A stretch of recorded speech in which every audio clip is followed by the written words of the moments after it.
नमस्कार दोस्तों, एक बार फिर से आप सबका स्वागत है महर्षि क्लासेस में छोटी छोटी बातों में। आज की जो बात है वो इस प्रकार से है दोस्तों। रंतिदेव नाम का एक महान प्रतापी वीर बाहोश पराक्रमी दयालु और दानवीर राजा हो गया। दोस्तों, उसके राज्य में चारों ओर से सुख समृद्धि और शांति ही शांति थी। किसी भी आदमी को किसी से कोई फरियाद नहीं थी, राव नहीं थी। सभी लोग अपने अपने काम में मस्त थे, सभी लोग सुखी थे। लेकिन दोस्तों, कहते हैं कि किसी भी प्रकार की परिस्थितियां एक जैसी रहती नहीं है। परिस्थितियां बदलते देर नहीं लगती।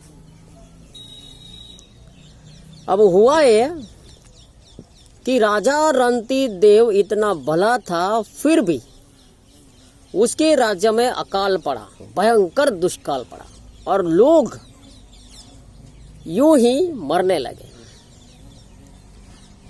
अन्न जल सब खूटने लगे। नदी, तालाब, सरोवर सब सूख गए।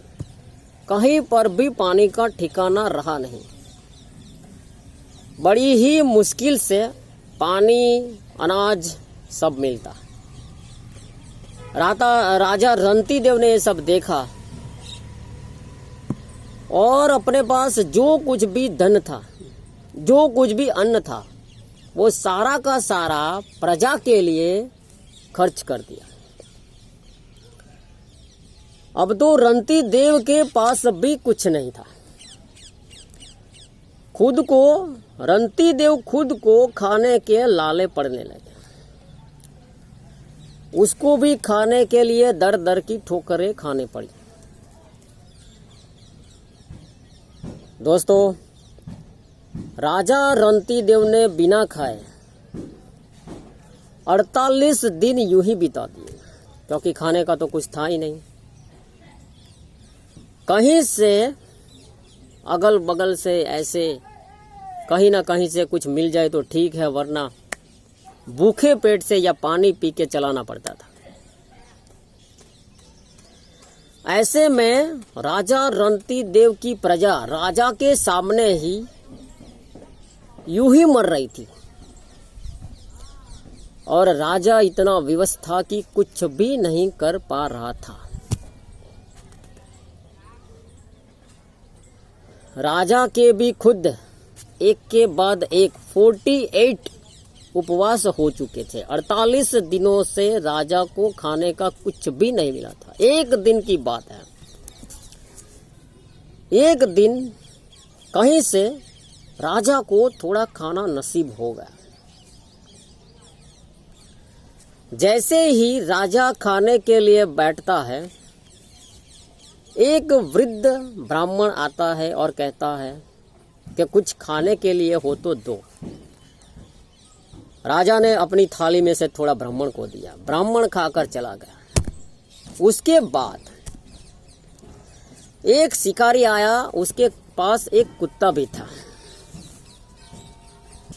शिकारी ने राजा से कहा कि हम लोग यहाँ भूखे मर रहे हैं और आप है कि आराम से खा रहे हैं। राजा ने थोड़ा शिकारी को दिया और थोड़ा कुत्ते को दिया। उसके जाने के बाद एक शूद्र आदमी आया, उसने भी खाना मांगा। राजा ने जो कुछ भी बचा कुचा था सब खाना उसको दे दिया। अब थाली में कुछ भी शेष बचा नहीं था। राजा ने सोचा कि अब पानी से ही काम चलाना पड़ेगा। किस्मत देखो दोस्तों, जो राजा था वो कब रंक बन जाता है, कब रंक राजा बन जाता है, परिस्थितियां बदलने में देर नहीं लगती। राजा के पास थोड़ा सा पानी था। जैसे ही वो पीने के लिए तैयार होता है, तब बाहर से किसी ने आवाज लगाई कि खाने के लिए या पीने के लिए कुछ हो तो दे दो। राजा ने बोला, खाने का तो कुछ है नहीं, लेकिन पानी है, थोड़ा सा ले लो। राजा ने उस चंडाल को पानी दे दिया। चंडाल जो है पानी पीने के बाद चला गया। राजा ने सोचा कि इन सभी लोगों को अन्न और जल मैंने नहीं दिया होता तो सारे के सारे लोग मर जाते। अब खुश इसलिए होने की बात है कि सारे के सारे लोग बच गए और मैं अकेला ही मरूंगा।